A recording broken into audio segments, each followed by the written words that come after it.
Fala galera, bom dia para todos vocês, sejam bem-vindos a mais um Mundo Stock Insights.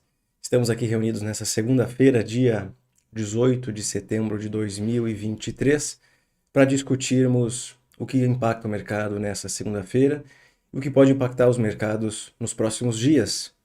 Essa é uma semana importante porque temos na quarta-feira a decisão de política monetária do Brasil e também dos Estados Unidos, o que caracteriza a famosa super quarta, que pode fazer os mercados ficarem bem agitados nesse dia. Até lá, segunda, terça, é bem provável que os mercados fiquem sem muita direção. Todo mundo quer saber se o Fed vai subir o juro na reunião de novembro ou não, porque essa de setembro espera-se que nada aconteça. Aqui no Brasil queremos saber se esse risco fiscal adicional que voltou aí a afetar a curva de juros do Brasil está sendo acompanhado pelo Copom ou não. E temos a decisão do Banco Central inglês na quinta e do japonês na sexta, que também pode afetar mercados. Então hoje nós vamos acompanhar aqui a agenda macro da semana, falar um pouco sobre o que vem acontecendo nos últimos dias no mercado americano. Quero falar sobre petróleo, que está praticamente aí a 95 dólares o barril, agora a 94,72, vocês podem ver no meio da tela aqui, quase 1% de alta, o que deve adicionar pressão sobre a inflação no mundo. Na verdade já adiciona, né? Isso aí é praticamente instantâneo, vai adicionando pressão sobre a inflação aos poucos. Lembrando que no curto prazo, isso aqui afeta CPI, IPCA. A partir do médio prazo, isso começa a afetar o Core CPI, ou o núcleo do IPCA aqui no Brasil. Então, já recebi várias mensagens de vocês. Igão, você postou esses dias sobre desinflação acontecendo no Brasil, nos Estados Unidos. Exatamente, a desinflação ela acontece nos núcleos. Porque o headline CPI, que é a inflação cheia, com certeza vai ser afetado por energia, certo? Quero falar também sobre o juro de 10 anos dos Estados Unidos, que ontem acordou meio de mau humor. Eu acho que foi um erro, tá? O juro de 10 anos ontem estava acima de 4,4%. Eu acho que foi um erro.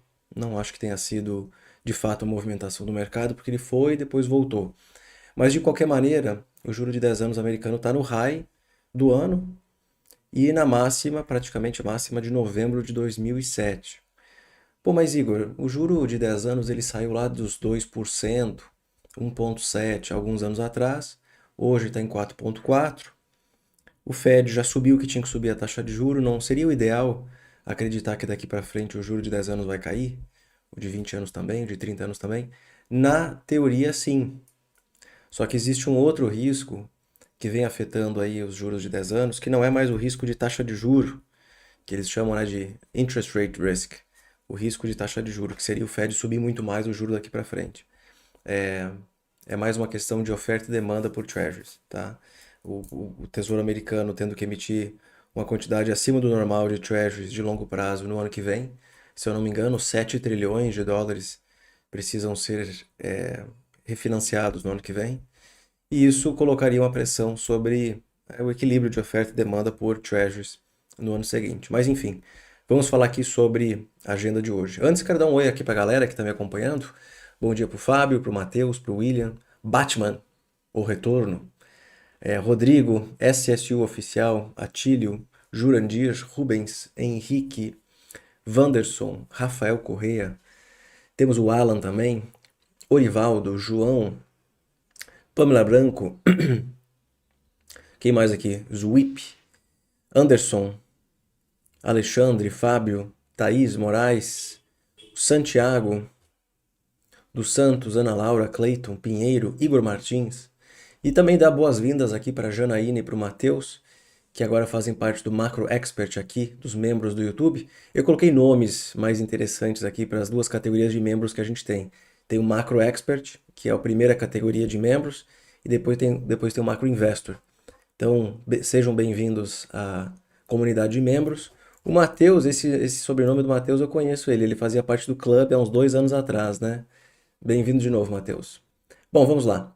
Falar sobre agenda macro, pode ser? Temos aqui o mercado que amanhece negativo na Europa, misto, só que mais negativo na Ásia. Os únicos positivos que fecharam aqui foi Xangai E o composto, tá? Nikkei também, mas o resto tudo caiu, praticamente 1%. Europa, como eu disse, negativo, futuros americanos mais negativos do que positivos, mas até quarta-feira, acompanhar isso aqui vai ser uma perda de tempo gigantesca.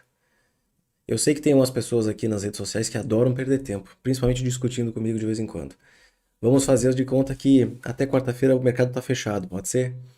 Porque não vale a pena acompanhar o mercado até quarta. O mercado não sabe o que fazer, a gente sabe que política monetária afeta demais mercados, então nada melhor do que esperar a decisão de quarta do Fed, embora a decisão em si não mude nada, nós temos que acompanhar a divulgação do comunicado do Copom também. Não adianta ficar acompanhando mercados nem hoje nem amanhã. Tanto é que amanhã eu tenho a palestra presencial que eu vou fazer. Eu vou me preocupar mais em terminar essa palestra hoje do que acompanhar mercados, tá? Petróleo praticamente 1% de alta, se aproximando de $95 o barril do Brent. WTI acima de 91. O ouro subindo 0,10%. Dólar praticamente de lado, 105 pontos, tá? A agenda de hoje é um pouquinho interessante. Divulgação do índice NHB de sentimento dos construtores do mercado imobiliário americano. Nós já vamos falar sobre isso. Inflação e GP10 no Brasil levemente abaixo do esperado, indicando que o processo de desinflação ainda continua no Brasil. Tanto é que as expectativas de inflação lá do Boletim Focus continuam bem positivas, mesmo com essa alta do petróleo e coisas do gênero, tá? Bom, tirando isso, não tem mais nada para acompanhar hoje. Amanhã tem inflação na zona do euro, tá? IBC-BR aqui no Brasil, um indicador calculado pelo Banco Central, que é uma proxy do PIB, que nos traz aí informação de atividade econômica. A princípio, em julho, o Banco Central, o mercado espera um crescimento de 0,3% para a economia do Brasil. E essa semana também teremos indicadores do mercado imobiliário americano. Além do NHB hoje, teremos amanhã a divulgação das licenças de construção e da construção de novas casas. Quarta-feira, temos aqui a divulgação, a fala de alguns membros do Banco Central Europeu. A divulgação obviamente, a super quarta, né? A decisão de política monetária dos Estados Unidos e também do Brasil. Nos Estados Unidos isso acontece às 3 da tarde. Eu farei a tradução simultânea da coletiva do Powell a partir das 15h15, ou seja, 3h15, para nós acompanharmos a comunicação. O Fed não subirá o juro em setembro. E não sou eu que estou dizendo isso. O próprio Fed falou isso. Eles vieram lá de desde 2022, aumentando o juro, em alguns momentos acelerando esse ritmo de alta, 25 bases, 50 bases, 75 bases. Aí depois desaceleraram, de 75 para 50, de 50 para 25, e depois implementaram uma política um pouco diferente, que é, nós vamos espaçar essas decisões, subindo numa quarta-feira, na reunião seguinte a gente mantém o juro inalterado, na outra sobe de novo, na outra inalterado, para ter mais tempo para acompanhar os indicadores macroeconômicos. Hoje eles se dizem extremamente data dependent, que seriam dependentes de dados econômicos para de fato decidir se vai subir o juro ou não. A princípio, na reunião dessa quarta-feira, eles não subiriam o juro, porque já subiram na última. Hoje a política monetária americana se mantém bastante restritiva, com uma taxa de 5,5%. O que o mercado quer saber é, eles vão subir em novembro ou não? E o Fed ele precisará falar isso, não talvez diretamente, mas ele vai compartilhar o Summary of Economic Projections, que é o SEP, que é um resumo das projeções econômicas, tanto para crescimento, inflação, desemprego e taxa de juro, e ali dentro essa informação ela estará contida. Então, por mais que eles mantenham o juro inalterado na reunião dessa quarta, dentro do SEP, lá no dot plot, nós já saberemos se existe a possibilidade de elevar o juro em novembro ou não. Porque se eles não querem mais elevar o juro em novembro, lembre-se que só tem mais 2 reuniões esse ano, novembro e dezembro. Se eles não querem mais subir o juro, vai estar contido lá dentro do dot plot e para 2023 espera-se manutenção até o fim do ano. Se eles acham que é necessário sim mais um ajuste até o fim do ano, vai estar no dot plot lá com os pontinhos, né? Mais uma elevação no desenho do dot plot. E outra coisa que o mercado está muito preocupado é o tempo que esse juro permanecerá elevado. O tal do higher for longer. Tá, mas é alto por mais tempo, até quando? é higher for how long? Quanto tempo? E aí isso também estará no dot plot de 2024, não de 2023 ou de 2024. Tanto é que nós podemos ver isso justamente nessa imagem aqui. Isso aqui é o dot plot, para quem não conhecia. Então aqui nós temos hoje o posicionamento de cada um dos membros para o quanto eles acham que o juro terminará o ano de 2023. A mediana das projeções, que é essa bolinha verde aqui, está no 5,75, tá? Entre 5 e 5,75. Bom, isso aqui quer dizer que hoje o juro está em 5,50, eles esperam mais uma elevação até o fim do ano. Só que esse dot plot aqui já está antigo. Eles divulgarão um novo na reunião de quarta-feira. O que pode acontecer na quarta é a mediana das projeções permanecer aqui nesse ponto, indicando mais um ajuste até o final do ano. Ou esse pontinho cai para cá, 5,50. Opa, 5,50 então é a taxa terminal. Então o juro não vai mais subir. E para 2024, quais são as expectativas? A mediana hoje é de 4,75, ou seja, mais ou menos 100 bases, 75 bases de corte no ano que vem. Só que o mercado ele quer mais. Ele quer mais corte no ano que vem para justamente o juro cair rápido e o mercado voltar a melhorar em termos gerais, tanto a economia quanto o mercado. Só que a gente está vendo um core CPI que está caindo, mas cai muito lentamente. E além disso, o petróleo voltando a subir. Isso pressiona a inflação. Então a minha percepção é, eu acho que eles talvez nem subam mais em 2023, tá? Eu acho que nem sobe mais em 2023. Existe essa possibilidade. Mas 24, não sei se vai ter muito corte não, tá? Enfim. Então essas são as informações que nós vamos acompanhar na decisão de quarta-feira do Fed. E para o Brasil, muito importante acompanhar a percepção, a visão do nosso Copom para o risco fiscal. Lembre-se que risco fiscal era algo que se falava demais no fim do ano passado, no início desse ano. O governo vai aumentar gastos, como que ele vai financiar esses gastos? Ah, tudo bem, ele quer aumentar impostos. Pois é, mas esse aumento de impostos não está trazendo um aumento real de arrecadação para o governo federal.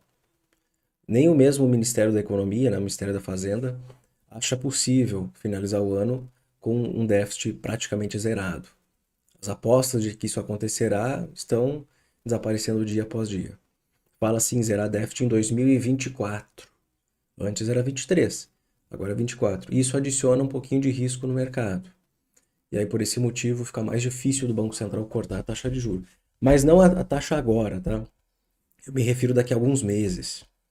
Porque o juro no Brasil vai cair nessa reunião de quarta-feira, em 50 basis points, vai voltar para 12,75, devem cortar mais algumas vezes, mais 2 vezes nesse ano, o juro deve terminar o ano a 11 e pouco, mas e para 2024? Será que o governo vai conseguir de fato aumentar a arrecadação, reduzir o déficit e reduzir esse risco fiscal que a gente chama? Não sei. Quinta-feira temos pedidos iniciais por seguro-desemprego, vendas de casas usadas, confiança do consumidor da zona do euro. Que mais? Acho que é só isso. E aí, aqui tem decisão também de política monetária do Banco Central inglês, tá? O Banco da Inglaterra. Não acho que vai trazer volatilidade para mercados, mas vale a pena acompanhar. Sexta tem a decisão do BOJ, que é o Banco Central japonês, que vem dizendo para o mercado que, olha, se a inflação voltar para 2% ou ficar levemente acima, eu acho que nós podemos começar a mudar essa história de que o juro aqui é negativo. E aí isso pode causar uma volatilidade acima do normal para treasuries americanos, tá? Lembrando que o Japão compra muitos treasuries americanos, mas isso porque hoje o juro no Japão é negativo, né? O de 10 anos ali está um pouco positivo. Por que eu vou comprar o juro japonês para ganhar tão pouco se eu posso comprar o americano e ganhar muito mais? 5,50% ao ano. Se o Japão começar a subir taxa de juro, opa, a demanda por treasuries começa a cair. E aí nós já temos hoje um problema no mercado de treasuries americanos. Nós temos hoje um problema bastante fundamental. O Fed não vai mais subir de maneira impressionante as taxas em 2023 ou 2024. O interest rate risk é muito menor, mas existe esse desequilíbrio entre oferta e demanda por treasuries. Banco Central reduzindo o seu balanço, reduz a demanda pelo próprio tesouro, títulos do tesouro americano. E se o Japão começar a subir taxa de juros, é mais um player que vai deixar de comprar títulos americanos. Num ambiente em que a China está vendendo treasuries e a Arábia Saudita também. Quem vai comprar esses treasuries? Eu acho que ainda tem muito comprador, tá? Eu acho que pessoa física nos Estados Unidos ainda será um grande comprador de treasuries porque esses caras estão há mais de 10 anos sem comprar tesouro. Porque o rendimento era muito baixo. Lembre-se que ano passado eu dizia para vocês, a taxa de juro média do Fed nos últimos 10 anos era de 0,75. Que incentivo o investidor tem para comprar treasuries para ganhar nem 1% ao ano? Obviamente fazia muito mais sentido renda variável, mas esse ambiente ele mudou. Além disso, temos aqui alguns PMIs dos Estados Unidos, lembrando que esse aqui não é o PMI mais importante de todos, tá? Eu prefiro outro tipo de PMI. E esse aqui também é a prévia. A prévia do PMI. Não sei se vale muito a pena acompanhar. Bom, acompanhar sempre vale a pena, mas não acho que vai trazer tanta volta para o mercado assim, tá? Então é isso. Alguns indicadores do mercado imobiliário e decisões de política monetária. É isso aí que vai mexer mercados, tá? Postei para vocês agora de manhã esse gráfico aqui, que é o Affordability Index. Eu sei que quem fez o curso de economia comigo já estudou esse indicador. Esse aqui é um indicador que mede o quão acessível é comprar um imóvel nos Estados Unidos. Ele leva em consideração 3 informações, que elas estão aqui. Tá? Para quem fez o curso vai lembrar dessa tabela aqui. Ele leva em consideração o preço do imóvel. Se os imóveis estão muito caros, obviamente fica mais difícil de comprar um imóvel. Se está muito barato, fica mais fácil. A taxa hipotecária, que é justamente quem vai financiar o imóvel. E a renda média da população. Então, lá em 2020, a renda média da população era de 84 mil dólares, hoje é de 91. De fato, os salários eles aumentaram, mas ao mesmo tempo, os imóveis ficaram muito mais caros e a hipoteca, a taxa hipotecária é muito diferente. De 3,17% em 2020 para 7% no mês de julho de 2023.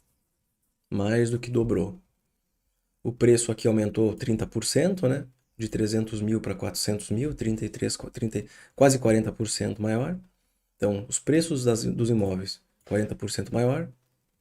A taxa hipotecária, mais de 100% acima do que era antes da pandemia, ou na pandemia. E os salários até aumentaram, mas não tanto para justificar uma melhora no índice de acessibilidade. O índice de acessibilidade é esse cara aqui no fim, ó. Quanto mais baixo o valor, mais difícil é de comprar um imóvel. Quanto mais alto, melhor. Pois bem, 87,8 pontos é o menor nível desde a criação do indicador na década de 80. Realmente está muito difícil de comprar um imóvel. Bom, mas Igor, se o Fed subiu a taxa de juros, isso não deveria fazer com que os imóveis se desvalorizassem? Existe um desequilíbrio no mercado imobiliário americano hoje. Existe uma demanda muito forte por imóveis e uma oferta muito pequena. As construções elas não responderam tão bem nesses últimos anos.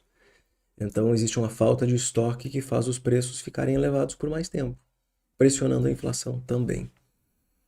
Falando aqui sobre, bom, o que tem de relatório aqui, ó, de artigo falando sobre soft landing, é engraçado, mas a gente não vai falar sobre isso por enquanto.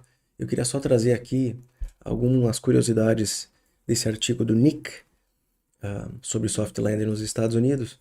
Bem interessante essa visão entre talvez a não necessidade de mais um ajuste de 25 basis points na taxa do Fed na reunião na próxima reunião, lá em novembro, né? Talvez isso não seja necessário. Nós temos hoje uma economia que ainda não sentiu todos os efeitos da política monetária, uma economia que ainda possui como é que eu posso dizer? Ela ainda sente alguns dos efeitos expansionistas ali da pandemia, excesso de moeda e tal. Um Fed que está reduzindo o seu balanço patrimonial, isso pode causar algum problema no mercado financeiro, mas por enquanto a gente fica apenas acompanhando, tá? Deixa eu ver. Esse aqui eu ainda não li sobre os hedge funds um pouco mais otimistas com dólar, comprando dólar. Acabei não lendo ainda o artigo. Aqui a gente já falou. Só para vocês entenderem, o mercado não acredita na elevação do juro na reunião de setembro, até porque o Fed deixou isso claro. E lá para novembro existe essa grande dúvida se vai subir, se não vai subir. 70% de probabilidade de manutenção da taxa. E na minha opinião, se não subir em novembro, não sobe mais. E aí 5,50 é a taxa terminal, tá bom? Falando aqui sobre o Brasil, melhora nas expectativas de inflação, por mais que esse risco fiscal tenha voltado a impactar mercados, os índices de inflação continuam mostrando uma desinflação da economia. Então nós vimos isso no IPCA, nós vimos isso no IGPM. Essa desinflação ela continua e isso é muito benéfico para esse ciclo de afrouxamento da nossa política monetária. Cheiro de pivô? Não, não, não, tá cedo. Pivô é cedo ainda. Só 2024. Pivô só em 2024. Então vocês têm aqui, olha só, uma combinação muito bacana de queda das expectativas de inflação em 2023, 2024, uma elevação das expectativas de crescimento para o Brasil em 23 e 24, praticamente 3% de crescimento esse ano, uma melhora para a nossa moeda, pelo menos em 23, uma melhora mais substancial, e ainda aí se acreditando em mais 2 cortes na taxa de juros ali em novembro e dezembro de 2023, o que levaria a Selic para 11,75, ou seja, 200 bases de corte em 2023, tá? Então aqui são notícias bem positivas para o Brasil, tá? O que mais nós temos aqui? Isso aqui já foi, tá? Vamos dar uma olhadinha no mercado. Nós temos aqui alguns treasuries em alta no dia de hoje. Eu acho que esse movimento aqui, ó, de ontem, tá? Deu alguma coisa aconteceu de errado aqui. Ontem o mercado de treasuries abriu estressado, juro de 10 anos acima de 4,40, que é o maior patamar desde novembro de 2007, aí depois voltou, tá? Mas de qualquer maneira, ele está aqui no high de 2023 e no high de 2022. Acima de 4,40, acima de 4,36. O juro de 10 anos está na máxima de 2007. Isso é ruim para ativos de risco. Temos aqui petróleo, ó. Só mais uns segundinhos aqui, ele já vai bater $95 o barril. Praticamente $95 o barril. Vamos olhar minério de ferro também. Minério de ferro ali sobrevoando os $121 a tonelada. É a mesma cotação da semana passada, tá? É interessante, o minério acima de 120, com tantas notícias ruins de China, realmente tem aqueles que acham que o minério deveria subir muito mais, porque a China está voltando a crescer, os últimos indicadores mostraram uma melhora na percepção de crescimento, mas ao mesmo tempo, para tantos problemas que estão acontecendo lá, eu acho que 121 é um pouco caro. Mas quem sou eu, né? Por isso que eu não tenho Vale ainda. Aqui nós temos tanto o Brent, o WTI e o preço, os futuros da gasolina nos Estados Unidos, tá? Que é o RB. RB é o nome do contrato, é o Futures do combustível nos Estados Unidos. Acho que tem um pouco para subir aí, acompanhar, tá? Essa movimentação do petróleo, ok? Podendo se aproximar aí de $3 o galão. O que mais?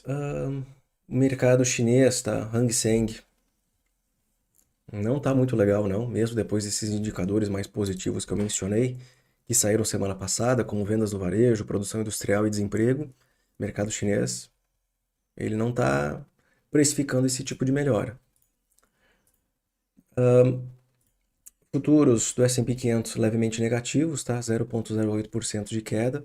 Falo para vocês que até quarta-feira não vale acompanhar o mercado. Se você quer tirar pequenas férias do mercado financeiro, esse é o momento, segunda e terça. Não são férias muito longas não, tá? Mas 2 dias sem ficar acompanhando, eu acho que dá para descansar a cabeça e focar naquilo que importa, que são artigos, que são notícias, indicadores econômicos. Não precisa focar tanto na movimentação do mercado, porque está todo mundo esperando o que vai acontecer na quarta-feira. Ou inclusive estudar empresas que vocês gostem, tá? Como eu disse, DXY aqui, ó, 105 pontos, tá? A espera de um novo motivador. Essa movimentação do DXY aconteceu desde aquele momento que nós vimos uma aceleração do PIB americano. Lembra quando eu estava em São Paulo, gravando ali a FinClass, e o CPI veio muito fraco? DXY caiu. Aí, PIB veio acima do normal. Se eu não me engano, foi a segunda prévia do PIB, ou a terceira prévia do PIB. A segunda prévia veio 1,6%, depois veio 2,4%. O mercado começou a precificar uma reaceleração da atividade americana. Aí veio PMIs mais fortes, vendas no varejo, produção industrial. E ao mesmo tempo que isso aconteceu nos Estados Unidos, a gente vê na Europa uma atividade cada vez mais fraca, estagnada, possivelmente em estagflação. Esse diferencial de crescimento entre Estados Unidos e Europa, Estados Unidos e China, é o que veio fazendo o DXY se valorizar. Só que se o Fed não subir mais a taxa de juro, eu não sei se esse DXY continua subindo não, tá? Se os caras derem uma mensagem dovish na quarta-feira, acho que seria bom para todas as moedas e ruim para dólar. Mas a gente vai esperar na quarta-feira para falar um pouco mais sobre isso. Temos Nasdaq aqui também caindo, 0,22. Está praticamente nos 95 dólares. Ó. Small caps mortas, small caps literalmente mortas em 2023. Colocando aqui ó, a rentabilidade do small não, do Russell 2000, Russell 2000, rendendo 1,43% no ano. Eu nunca vi um bull market que começa com small caps mortas. Normalmente as small caps começam a subir antes do S&P, Nasdaq e outras coisas. Deveríamos ver small caps subirem. Eu comecei a apostar em small caps nesse período aqui, não sei se vocês lembram. Depois reduzi a posição quando eu vi que não conseguiu se sustentar. Fechou um dia apenas acima dos 2.000 pontos, aí depois voltou a cair de novo. Então o bull market meio que deu uma murchada a partir de agosto, com essa expectativa de que o Fed terá que manter o juro alto por mais tempo, que a inflação vai voltar a ganhar força, né? Mais uma onda inflacionária ou coisas do gênero. O que mais? Aqui nós temos... Aqui esses indicadores eu já ensinei para os membros, tá? Não vou comentar agora. Credit spread está tudo tranquilo, normal. Expectativa de inflação também está normal. A única coisa que mudou não é a expectativa de inflação, mas a expectativa de que o juro americano permanecerá alto por mais tempo. É isso que vem dando uma... Vem pressionando os ativos de risco ultimamente, tá? O que mais? Tá, aqui não tem mais nada. Deixa eu ver se eu tenho alguma anotação aqui para vocês. O juro permanecerá elevado por quanto tempo? Higher for longer. Dependendo dessa nova percepção, nós podemos ter um efeito sobre os juros de 10 anos, tá? Bitcoin explodindo, vamos ver aqui. Realmente está subindo, ó. Deixa eu colocar aqui a cotação. Pronto. No dia de hoje está subindo. Seus 3,34%. Acho que isso aqui é futuros, não lembro mais. Explodindo sem nada de relevante acontecer no resto dos mercados, tá? Deixo isso bastante claro. O petróleo está quase lá, ó. Tá quase lá. Mais 4 centavos. Só mais 4 centavos.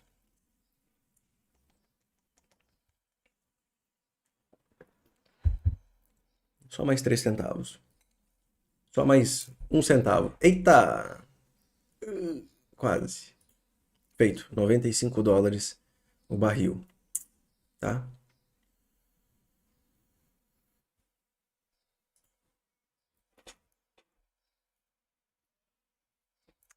Essa alta do petróleo pode trazer novidades para as taxas de juros, com possível novos aumentos? Eu acho que vai depender de quanto o petróleo vai continuar subindo. Se ele parar aí pelos 95, 96, 97, eu acho que não, tá? Agora, o bichinho vai para 105, 110, amigão, aí o bicho fica feio. Aí não fica legal, não. Aí eu quero saber quanto que o Copom vai conseguir cortar a taxa de juros. Quanto que o Fed vai conseguir... Será que o Fed vai conseguir só manter a taxa de juros? Será que não vai ter que subir mais? Tem que fazer esse tipo de análise para cada banco central, correto?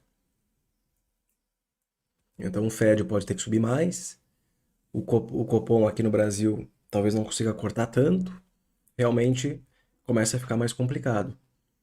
Mas aí é quando passar US$ 100, tá? Acima de US$ 100 o bicho pega. O que mais eu tenho aqui? Ah, eu quero falar um pouco mais sobre renda fixa nas próximas semanas, tá? Agora que o Fed está praticamente encerrando o ciclo de alta.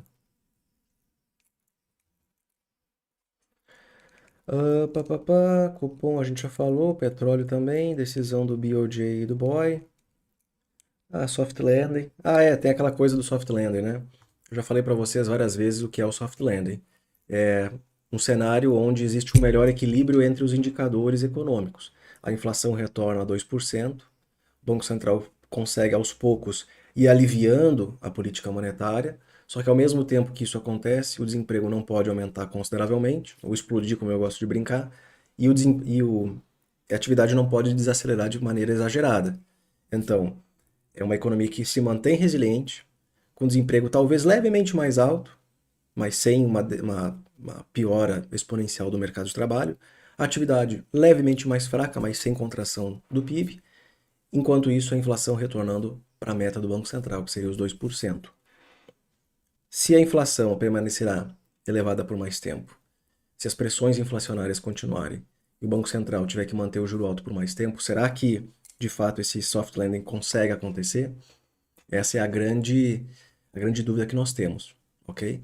Bom dia, Igor. Te aguardo amanhã na minha cidade de Santa Cruz do Sul para sua palestra na Unisc. Disse aí o Diegão Schmidt. Com certeza, amanhã nós estaremos ali na Universidade de Santa Cruz do Sul fazendo uma palestra, a semana acadêmica do curso de Economia e Relações Internacionais. E aí, para o pessoal que me segue nas redes sociais, eu já convidei várias pessoas que são aqui, que são de Santa Cruz para assistir. Nós vamos jantar depois, tá? Vamos sair para jantar. Então o Diagão aí tá convidado para sair para jantar com a gente. Vai ter outras pessoas também que vão sair, tá? Eu conversei com uma galera aí nas redes sociais, no Instagram. Não vou lembrar o nome de todo mundo, mas quem for seguidor tá convidado a sair para jantar junto comigo, tá? Não sei onde é que nós vamos. Nós vamos decidir ali na hora, beleza? Bom, galera, agradeço a participação de vocês. Se vocês se interessam pelo novo curso de Fundamentos da Economia, eu ainda não lancei, ainda estou fazendo ele. Já tem uma lista de espera para quem quiser o desconto quando eu lançar ali em novembro, tá? Esse desconto só será entregue para dois tipos de pessoas, tá? Quem tiver o nome na lista de espera e quem for membro. A grande diferença aqui é que membros sempre terão acesso a um desconto para esse curso e para outros cursos também. Vai ser um benefício adicional para membros. Dependendo do desconto, você consegue pagar meses da assinatura dos membros. Então, em outras palavras, você assina a assinatura dos membros, né? Você ganha esse desconto para o curso e consegue usufruir aqui da comunidade de graça por algum tempo, tá? Dependendo de alguns anos. Depende do tamanho desse desconto, beleza? Para vocês colocarem o nome de vocês na lista de espera, é só escanear esse QR Code ou aqui embaixo tem um link na descrição escrito lista de espera, beleza? A gente se vê novamente quarta-feira. Eu vou terminar essa apresentação para a palestra no dia de hoje e amanhã, e aí na quarta-feira a gente vai falar sobre política monetária, tanto no Brasil quanto nos Estados Unidos. Tá? Espero vocês às 15h15 para tradução simultânea do Fed. Valeu e até mais.